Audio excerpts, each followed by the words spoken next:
마태복음 24장 36절에서 42절까지 말씀입니다. 신약 성경 42쪽입니다.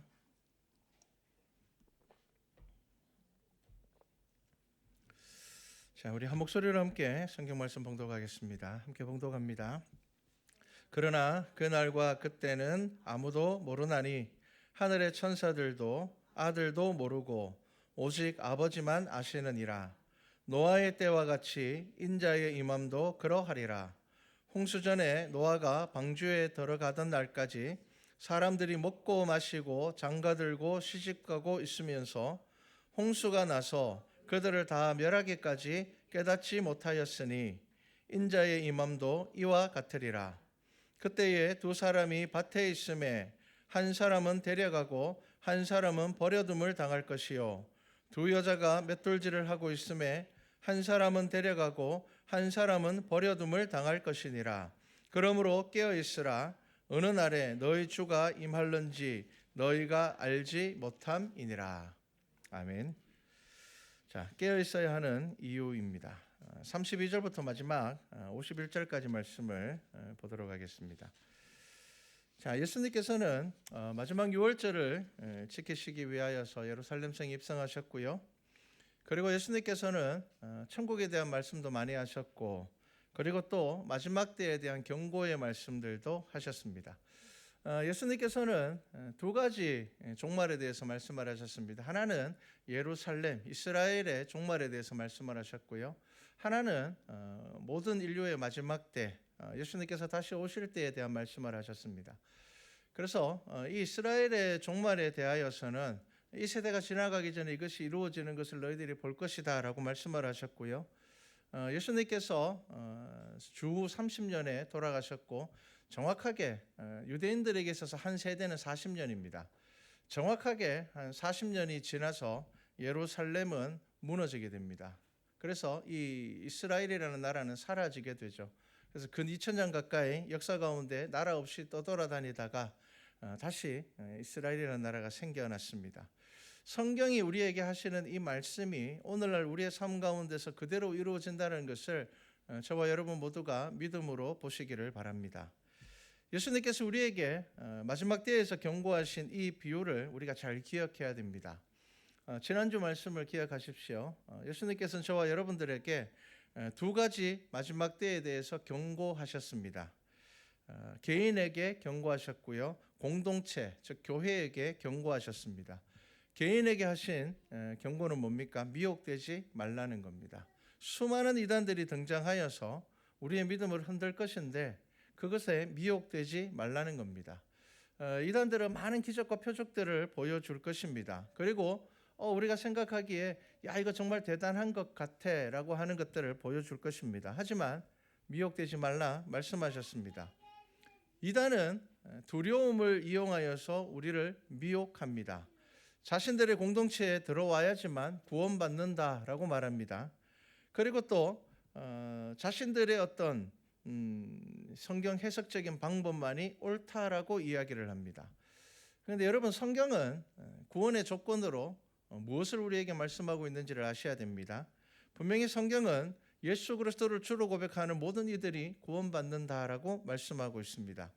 그렇기 때문에 기독교 안에는 여러 교단들이 있습니다. 하지만 우리가 다른 교단들을 향하여서 이단이라 칭하지 않습니다. 우리가 어떠한 특정한 공동체를 향하여서 이단이라고 이야기할 때는 반드시 성경의 근거가 있습니다. 그것이 뭐냐면 예수 그리스도를 주로 고백하지 않기 때문입니다. 다른 구원받을 만한 이름을 내세우기 때문입니다. 다른 특정한 사람을 내세워서 자기들만 성경을 해석할 수 있다. 우리들만 알고 있다. 그리고 이 공동체를 나가면 구원받지 못한다. 심지어 저주받는다라고 말합니다. 보통 우리가 교회를 다니다가 다른 교회로 옮긴다고 해서 그런 말 하지 않습니다. 왜 그런 말 하지 않습니까? 그 근거가 성경에 있기 때문입니다. 예수 그리스도를 주로 고백하는 모든 예수 그리스도를 교회의 머리로 고백하는 모든 공동체는 교리적인 차이가 있을지는 몰라도 그것을 교회가 아니라고 이야기할 수 없기 때문입니다. 오직 예수 그리스도가 주인 되는 공동체로서 신앙적인 고백이 있다면 그곳은 교회입니다. 그렇기 때문에 개인들에게는 분명히 예수님께서 미혹받지 말라, 예수가 광야에 있다 그래도 가지 말고 골방에 있다 그래도 가지 말고 여기 있다 그래도 가지 말고 저기 있다 그래도 가지 말라고 말씀하셨습니다. 그 이유는 이제 예수 그리스도를 믿는 자들에게 구원이 임하기 때문입니다. 그 다음에 공동체를 향하여서 하신 경고는 무엇입니까? 고난을 준비하라는 것이 첫 번째였습니다. 여러분, 고난을 준비하셔야 됩니다. 특히나 우리 한국은 기복신앙이 너무 깊이 있게 깔려있다 보니 복을 받으면 하나님을 잘 믿는 것이고 내 삶에 안 좋은 일이 생기면 하나님을 잘 못 믿는 것이다라는 생각이 우리 삶 안에 은연중에 깔려 있습니다.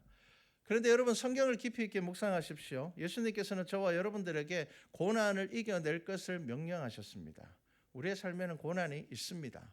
그리고 두 번째로 교회 안에는 거짓 선지자가 등장할 것이니 조심하라 말씀하셨습니다. 여러분, 거짓 선지자는 이단과 다릅니다. 거짓 선지자는 교회 안에 있는, 교회 안에서 영향력을 끼치는 사람들입니다. 교회 안에서 예수 그리스도의 이름을 말하는 것 같은데 세상 철학과 지식으로 교회를 어지럽히는 자들입니다. 여러분, 철학과 지식이 잘못된 것 아닙니다. 그러한 철학과 지식이 성경의 이해를 돕는 것으로 잘 사용되면 됩니다. 그런데 그렇게 하지 않고 인본주의적인 신앙이 교회 안에 흘러 들어옵니다. 그래서 교회의 본질적인 사명을 흐리게 하는 문제들이 지금도 여전히 우리 교회 안에 많이 생겨나고 있다는 것을 아셔야 됩니다. 그래서 여러분들이 성경을 잘 아셔야 됩니다. 그래서 여러분들이 성경을 배우셔야 되고 성경을 깊이 있게 묵상을 하셔야 됩니다. 그래야지 여러분들이 분별할 수 있기 때문입니다. 자, 그리고 이제 오늘 본문 말씀 32절부터 마지막까지 말씀은요, 마지막으로 유의해야 되는 경고의 말씀에 대해서 너희들이 꼭 명심하고 있어야 될 것이 있는데, 그것이 무엇이냐면은 그날과 그 시간은 아무도 모르기 때문에 깨어 있으라는 것입니다. 자, 32절부터 보면은 무화과 나무의 비유를 배우라. 그 가지가 연하여지고 잎사귀를 내면 여름이 가까운 줄을 아나니.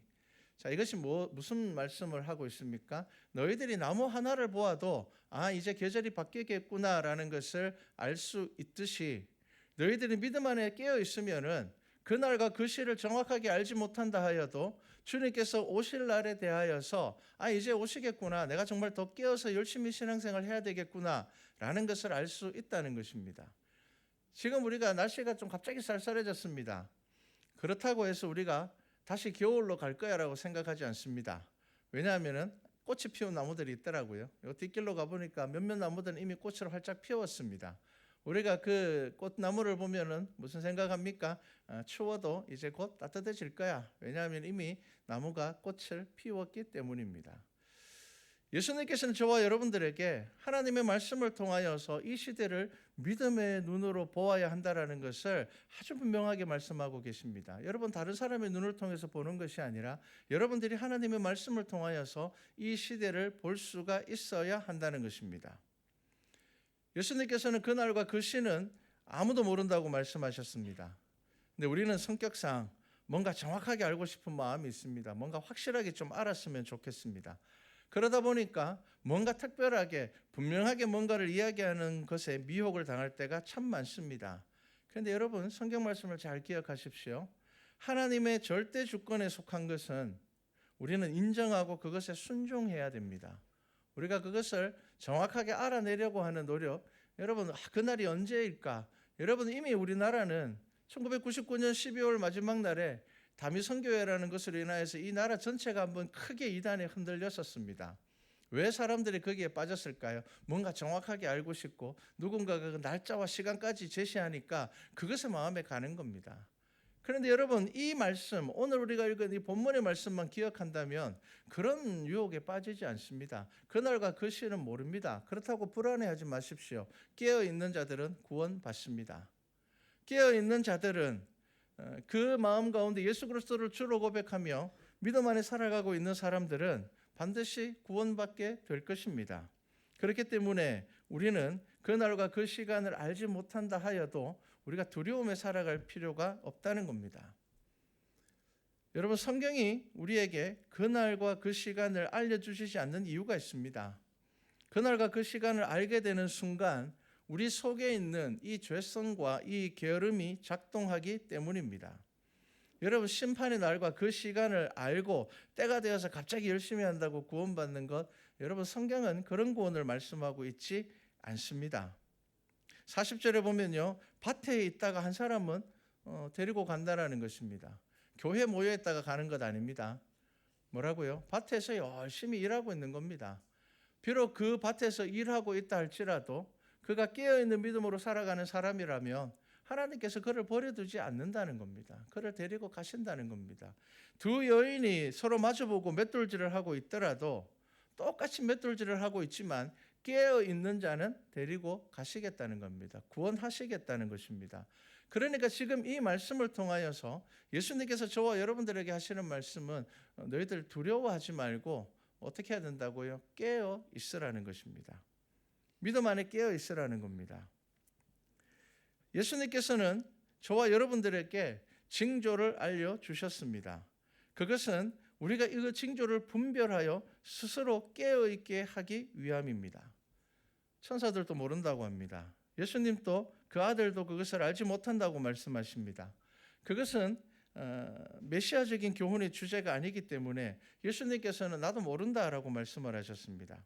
그렇기 때문에 깨어 있으라는 예수님의 이 말씀은 신앙생활을 하는 우리의 믿음이 매일매일 그 하나님의 나라를 기다리는 자세로 오늘이라도 주님께서 오신다면 우리가 구원받을 수 있는 믿음으로 깨어 있는 것, 그것이 신앙의 올바른 자세라는 것을 말씀하고 있습니다. 여러분, 믿음은 지금입니다. 여러분, 믿음은 오늘입니다. 내가 옛날에 참 신앙생활 열심히 했는데 여러분, 그거 소용없습니다.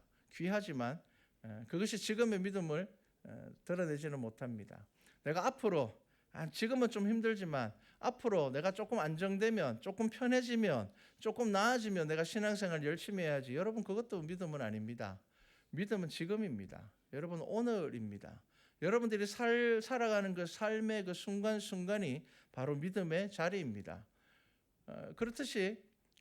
그렇다고 해서 무조건 매일 교회 나와, 지금 그 이야기를 하지 않으시죠? 맷돌 갈고 있어도 됩니다. 그런데 깨어있는 믿음으로 매일 살아가라는 말씀입니다. 자, 그래서 우리가 성경을 통하여서 예수님께서 저와 여러분들에게 말씀하셨던 이 징조는 점점 분명해지고 선명해지고 있습니다. 그날에 대해서 확정하여 알려주시지 않은 것은 교회를 교회답게 만드는데 무엇보다 중요한 것이었습니다.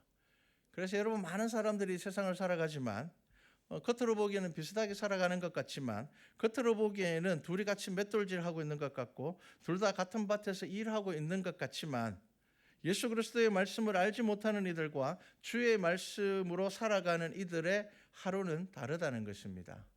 주님께서 오실 때 한 사람은 남겨지고 한 사람은 데려감을 당한다는 것입니다.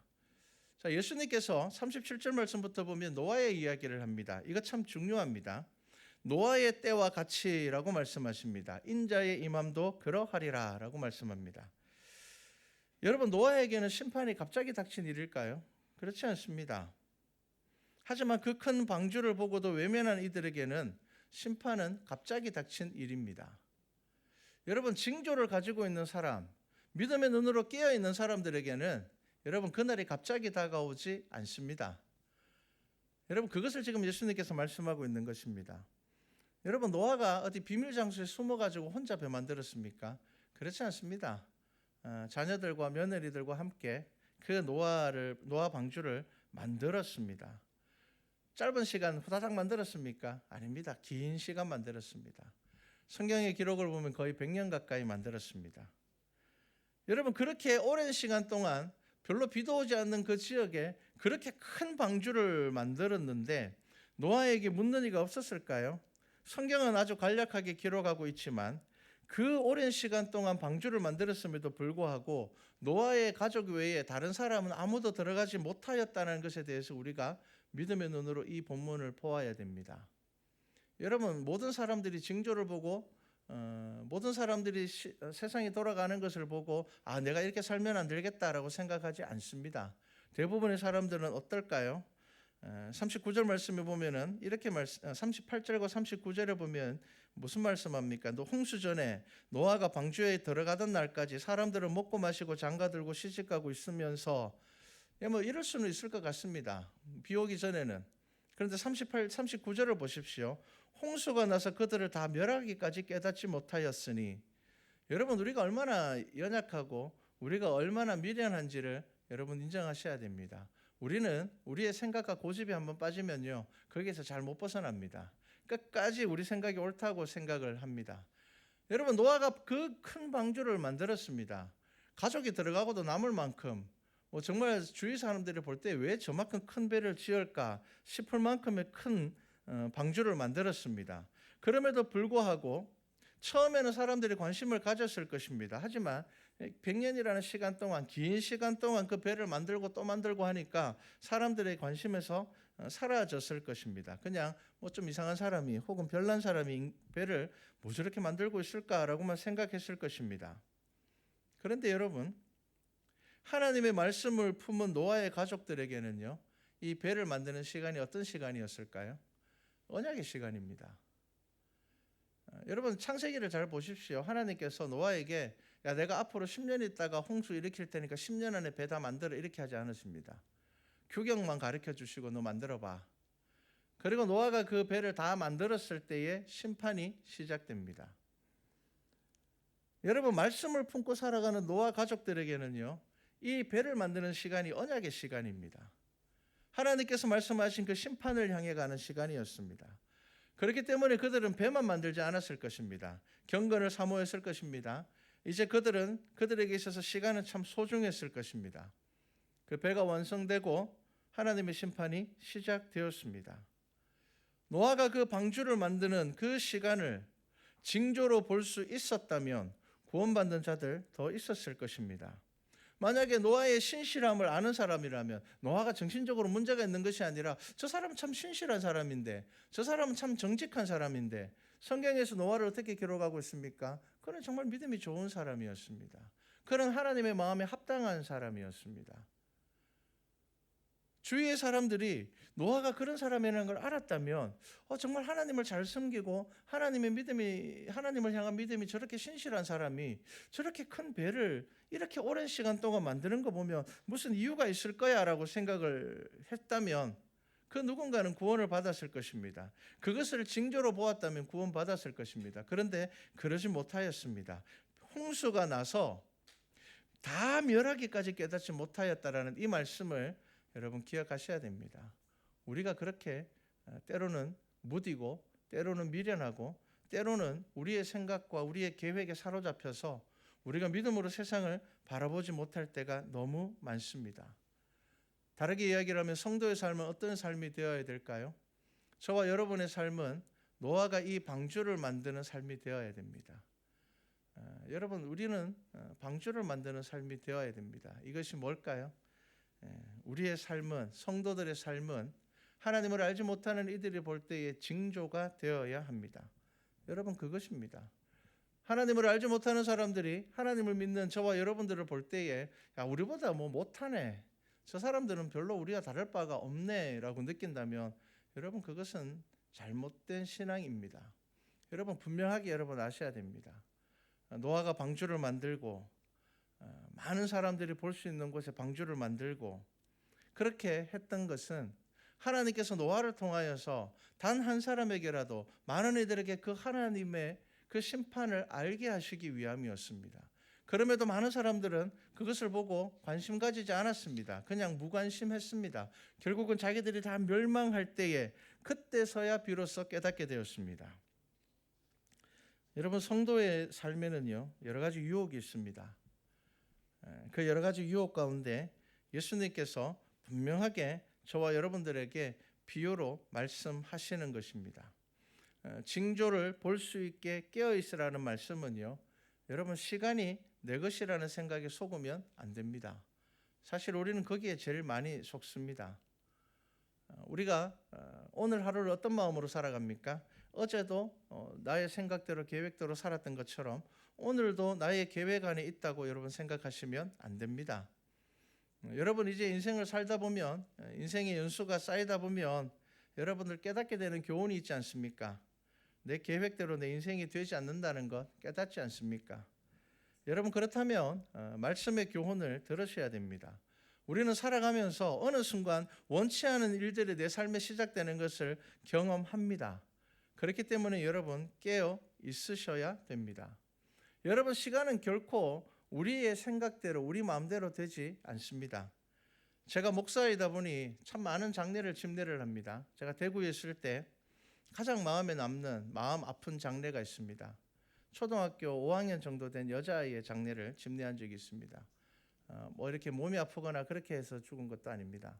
가족들끼리 여름에 다 휴가를 갔습니다. 그 가정은 여름이 되면 이제 형제 친척들끼리 다 모여서 휴가를 보내는 그런 집이었습니다. 그래서 늘 또 매년 가는 장소에 갑니다. 가서 어른들은 어른들끼리 모여서 이제 놀고 뭐 이제 술판이 벌어졌다고 하더라고요. 뭐 간만에 형제들끼리 모이고 막 이러니까 막 그랬겠죠. 또 우리 교회 집사님 가정도 그 이제 끼어서 같이 놀았습니다. 그러니까 뭐 형제들이고 친척들이니까요. 아이들은 이제 아이들끼리 놀았습니다. 근데 위험할 게 하나도 없는 곳입니다. 뭐 물이 그렇게 깊은 것도 아니고요. 평상시에 아이들이 이거 빠져 죽을 일이 없습니다. 그런데 그 집사님의 딸아이가 놀다가 미끄러져서 넘어져서 머리를 부딪히고 물에 빠져버렸습니다. 어른들은 그렇게 멀지 않은 곳에 있었음에도 불구하고 그 딸이 빠져 죽는 걸 몰랐습니다. 딱 눈에 보이는 곳에서 놀았거든요. 그런데 어른들은 뭐 작년에도 여기 와서 놀았는데 아무 일이 없었고 그 전해에도 여기 와서 놀았는데 아무 일이 없었고 그렇기 때문에 지금도 괜찮아라는 생각으로 그냥 그렇게 휴가를 보냈습니다. 그러다가 어느 순간에 보니까 그 딸아이가 그 깊지도 않은 허리까지 조금 더 오는 그 물에 아이가 빠져 죽은 거예요. 그냥 물만 없었다면 아이가 뭐 잠시 기절했다 깨어났을 수도 있었을 텐데 그런 집례를 한 적이 있습니다. 그때 그 가족들, 그 집사님들의 어떤 후회와 그 절망들 바로 눈앞에 있음에도 불구하고 머릿속으로는 그래도 물놀이 할 때 어른이 한 명 있어야 돼. 우리는 늘 그렇게 생각을 합니다. 그런데 사실 우리는 그렇게 잘 하지 않습니다. 우리는 어떤 생각을 합니까? 작년에도 괜찮았으니까 괜찮을 거야. 어제도 괜찮으니까 괜찮을 거야. 여러분 우리는 늘 나의 계획과 나의 생각 안에서 우리가 믿음으로 바라보아야 될 것들을 바라보지 못할 때가 참 많습니다. 여러분 지금 예수님께서는 저와 여러분들에게 말씀하십니다. 깨어 있으라는 말씀은 우리가 우리의 인생의 주인이 아니라는 것을 우리의 삶에서 인정하고 살아야 되기 때문입니다. 여러분 우리가 깨어 있어야 되는 이유는 하나님께서 우리에게 주시는 이 말씀의 은혜와 그리고 성경을 통하여서 우리에게 주시는 하나님의 말씀의 이 교훈이 우리에게 깨어 있어야지 깨어 있음으로 인하여서 우리가 그 하나님의 나라에 이를 수 있기 때문입니다. 우리가 42절까지 읽었지만 43절부터 보면요. 이런 말씀이 있습니다. 너희도 아는 바니 만일 집주인이 도둑이 어느 시각에 올 줄 알았더라면 깨어 있어 그 집을 뚫지 못하게 하였으리라. 만약에 도둑이 들어온다라는 정보를 얻었는데 언제인지 정확히 모른다면 몇 시인지 정확히 모른다면 유일한 방법은 깨어 있는 것입니다. 예수님께서는 저와 여러분들에게 말씀합니다. 44절 말씀입니다. 44절입니다. 이러므로 너희도 준비하고 있으라. 여러분 준비하라고 말씀하십니다. 늘 준비하라고 말씀하십니다. 여러분 충성되고 지혜 있는 종에 대해서 그 다음에 말씀을 하시거든요. 이제 45절부터 보면 충성되고 지혜 있는 종이 되어 주인에게 그 집 사람을 맡아 때를 따라 양식을 나눠줄 자가 누구냐? 주인이 올 때에 그 종이 이렇게 하는 것을 보면 그 종이 복이 있으리로다. 자, 충성되고 지혜 있는 종은 어떤 사람이냐 하면 그 주인이 자기에게 일을 맡기고 비웠을 때에 그 주인이 언제 오는지를 신경 쓰는 사람이 아니라 주인이 내게 맡긴 일을 신경 쓰는 사람입니다. 아, 주인이 내게 이 일 하라고 하셨지.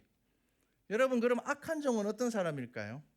악한 종은 48절부터 나와 있습니다. 만일 그 악한 종이 마음에 생각하기를 주인이 더디오리라 하여 동료들을 때리며 술친구들과 더불어 먹고 마시게 되면 생각하지 않은 날 알지 못하는 시각에 그 종의 주인이 이르러 어미 때리고 외식하는 자가 받는 벌에 처하리니 라고 말씀합니다.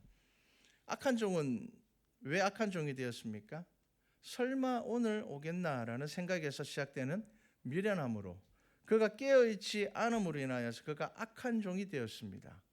여러분 우리가 신앙생활하면서 이런 생각으로 살아갈 때 많지 않습니까? 더디 오리라 오늘은 아니겠지. 여러분 진짜 깨어있는 믿음은요, 오늘 예수 그리스도께서 오실 수 있다라는 것을 인정하는 신앙입니다. 오늘 오셔도 나는 그 부르심에 합당한 삶을 살 수 있다는 것이 깨어있는 신앙입니다. 예수님께서 한 부자의 비유를 우리에게 말씀하셨습니다. 소출이 많고 하는 일이 잘 되니 부자가 스스로에게 뭐라고 말합니까? 누가복음 12장에 보면 또 내가 내 영혼에게 이르러 영혼아 여러 해 쓸 물건을 많이 쌓아두었으니 평안히 쉬고 먹고 마시고 즐거워하자 하리라 하되 하나님은 이르시되 어리석은 자여 오늘 밤에 내 영혼을 도로 찾으리니 그러면 내 준비한 것이 누구의 것이 되겠느냐 하셨으니 라고 말씀하고 있습니다. 자, 여러분 어떤 사람이 어리석은 사람입니까? 부자를 어리석다고 이야기하는 거 아닙니다. 부자들은 어리석은 사람이야, 그 이야기를 하려는 것이 아닙니다. 그가 가지고 있는 생각, 내가 생각하고 내가 계획하고 나는 적어도 이렇게 살 거야. 우리는 지식적으로는 늘 그런 이야기 합니다. 야, 오늘 우리가 살다가 죽을지도 몰라. 여러분 그게 정말 여러분들의 믿음에서 나오는 고백일까요? 지식일까요? 우리가 뉴스를 보면은 수많은 사람들이 죽습니다. 늙어서 죽는 사람들보다 사고로 죽는 사람들도 만만찮게 많습니다. 뜻하지 않은 일들로 생명을 잃는 사람들도 정말 많습니다. 그런데 우리는 그것을 그렇게 보면서도 결국 우리가 빠지는 고집이 뭡니까? 나는 아닐 거야 라고 생각하는 겁니다. 우리가 가지고 있는 교만이 뭡니까? 나는 그래도 한 8, 90까지는 살 것 같아. 그리고 또 하나의 교만이 뭔 줄 압니까? 나는 구원받을 거야 라는 겁니다. 여러분 이 교만은 바리새인들이 가지고 있는 교만이 바로 그거였습니다. 우리는 구별된 삶을 살고 있으니, 우리는 특별한 삶을 살고 있으니 다른 사람들은 구원 못 받아도 우리는 구원받을 거야. 만약에 그리스도가 오신다면 우리 바리새인 가운데 오실 거야. 여러분 그것이 바리새인들이 가지고 있는 교만이었고, 예수님께서 저와 여러분들에게 늘 경고하면서 말씀하셨던 바리새인이 누르기 바로 그것입니다. 여러분 제가 목사라고 해서 나는 당연히 구원받을 거야. 여러분 이거 교만입니다. 여러분 내가 내 생각에 빠져 있게 되면은 교만이 나의 삶 가운데 자리 잡게 되는 것입니다. 중요한 것은 내가 지금 깨어 있느냐의 문제입니다. 여러분 예수님께서는 저와 여러분들에게 말씀하고 있습니다. 깨어 있으라. 믿음으로 깨어 있으라. 여러분 깨어 있다라는 것이 뭡니까? 여러분 매일 말씀으로 삶을 움직여 나가는 것이고요. 믿음의 눈으로 보는 것이고요. 하나님께서 나와 함께 계심을 느끼고 경험하는 것입니다. 여러분 이게 깨어 있는 것입니다. 성경은 잠자는 자여라고 이야기할 때도 많습니다. 여러분들의 믿음을 한번 보십시오. 잠들어 있지 않습니까? 여러분 잠들어 있으시면 이 사순절을 지나면서 여러분들의 믿음 깨우셔야 됩니다. 여러분 세 가지만 깨우십시오. 첫 번째는 기도에 대해서 깨우시기 바랍니다. 여러분 기도의 시간을 정하시기를 바랍니다. 꼭 교회 와서 기도하라는 말씀 아닙니다. 긴 시간을 기도하라는 말씀도 아닙니다. 예수님께서 습관을 따라 기도하러 가셨던 것처럼, 그리고 제자들에게 기도를 가르치셨던 것처럼 여러분들의 하루의 삶의 이 루틴 안에 기도의 시간이 있기를 바랍니다. 여러분 기도에 깨어나셔야 됩니다. 두 번째로는 예배에 깨어 있으셔야 됩니다. 여러분 일주일에 한 번은 꼭 예배를 드리겠다는 다짐을 하십시오. 교회는 많은 예배가 열려 있습니다. 수요일에 드리는 예배도 있지만 새벽 예배가 있고요, 수요 예배가 있고 금요 기도회가 있습니다. 만약에 여러분들이 공예배에 참여할 수 없는 상황이 된다면 여러분 주중에 여러분들이 편한 시간이라도 이 교회에 오셔서 여러분들이 앉아서 예배 드리는 그 자리에서 여러분들 개인의 예배를 드리십시오. 왜냐하면 여러분 이 예배가 여러분들의 삶에 믿음으로 깨어나게 할 것입니다. 그리고 가장 중요한 것, 세 번째, 여러분들 은혜에 깨어 있으십시오. 여러분 감사와 은혜를 잃어버리면 반드시 우리의 삶에는 불평과 원망이 들어오게 되어 있습니다. 여러분 은혜를 잃어버리면 부정적인 것들이 우리의 삶 안에 들어오게 되고 부정적인 생각들이 우리의 교회를 이끌어가게 될 것입니다. 그래서 여러분 은혜 안에 깨어 있어야 됩니다. 사도 바울은 로마서에 은혜에 대해서 아주 집중적으로 기록하고 있습니다. 신약 성경에서 가장 많이 은혜에 대해서 이야기한 사람이 누구냐? 사도 바울입니다. 사도 바울은 로마서와 고린도 후서에서 아주 집중적으로 은혜에 대해서 말하고 있습니다. 로마서 11장 6절 말씀을 보면 만일 은혜로 된 것이면 행위로 말미암지 않음이니 그렇지 않으면 은혜가 은혜되지 못하느니라. 바리새인인 사도 바울이 그렇게 고백하는 겁니다. 우리의 의로 구원받는 것 아니라는 겁니다. 우리가 최선을 다해서 신앙생활하고 우리가 경건을 사모하고 거룩을 사모하지만 우리가 구원받는 것은 우리의 우리가 노력하는 그 의를 가지고 구원을 쟁취하는 것이 아니라 우리의 경건과 거룩 가운데서 하나님께서 우리에게 주시는 은혜로 구원받는다는 것입니다. 그렇기 때문에 자랑할 것 없다는 겁니다. 그래서 사도 바울은 자랑하지 않는다고 합니다. 나는 오직 예수 그리스도 이름 외에는 나는 알기를 원하지 아니하노라라는 것이 사도 바울의 믿음의 고백입니다. 그리고 우리가 아는 것처럼 사도 바울은 복음을 전하는 데 있어서는 열정이 넘쳐나서 때로는 다투기도 했지만 그는 끝까지 겸손한 사람이었습니다. 자신을 내세우거나 자신의 사도의 권위를 내세워서 다른 사람에게 함부로 하거나 그런 것이 없었습니다. 왜 그럴까요? 십자가의 은혜가 그를 붙잡고 있었기 때문입니다. 스데반을 죽일 때 증인으로 섰던 그 자신을 하나님께서 예수 그리스도께서 다메섹 도상에서 그를 만나시고 그를 이끄시고 그를 사도로 세우셨기 때문에 사도 바울은 평생 자기가 빚진 자라 말하고 있습니다. 무엇일까요? 은혜 안에 살아가고 있다는 겁니다. 내가 빚진 자라는 것은 은혜 안에 살아가고 있음을 고백하는 겁니다. 로마서 6장 15절 말씀을 보면요. 그런즉 어찌하리요? 우리가 법 아래에 있지 아니하고 은혜 아래에 있으니 죄를 지으리요? 그럴 수 없느니라. 여러분, 사도 바울의 삶을 이끌어가는 것은 분명합니다.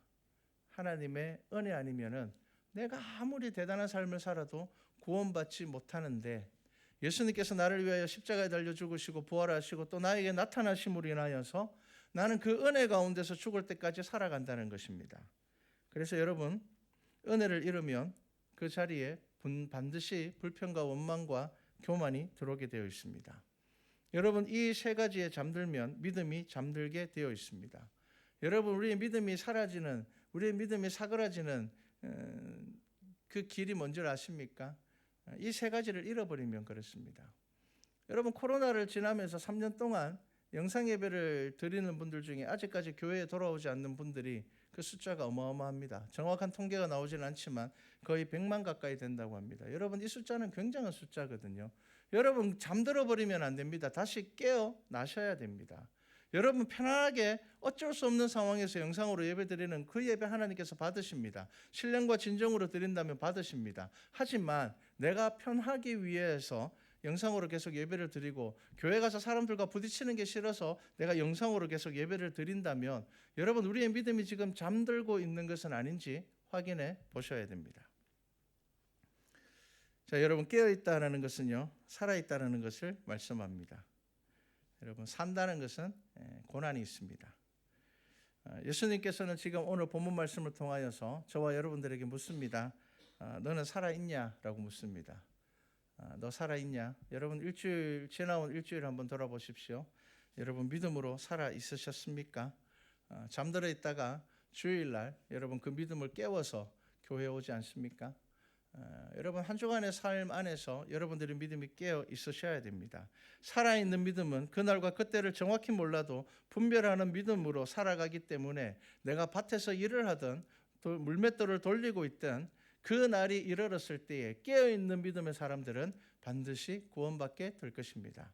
그렇기 때문에 오늘 말씀을 여러분 잘 기억하십시오. 이 사순절을 지나면서 여러분들 잠에서 깨어나십시오. 점점 잠들고 있다면 다시 깨어나십시오. 그리하여서 이 시대를 믿음의 눈으로 보고 분별하여 믿음으로 감사와 은혜의 소망을 가지고 살아가는 우리 말씀과 찬양교회 모든 성도들 되기를 주님의 이름으로 축복합니다. 기도드리겠습니다. 사랑의 하나님, 우리가 깨어 있습니까? 지난 한 주간 깨어 있었습니까? 잠들어 있다가 부랴부랴 깨어 교회로 나오지 않습니까? 깨어있는 믿음은 매일의 삶에서 은혜를 기억하며 기도를 기억하며 예배의 자리를 기억하며 그렇게 믿음으로 나아가는 것이 깨어있는 믿음입니다. 우리 말씀과 찬양교회 모든 성도들이 깨어있는 믿음으로 2024년 주께서 우리에게 맡겨주신 일들을 은혜 가운데 잘 감당하는 교회 되게 하여 주시옵소서. 감사드립니다. 예수님의 이름으로 기도드렸습니다. 아멘.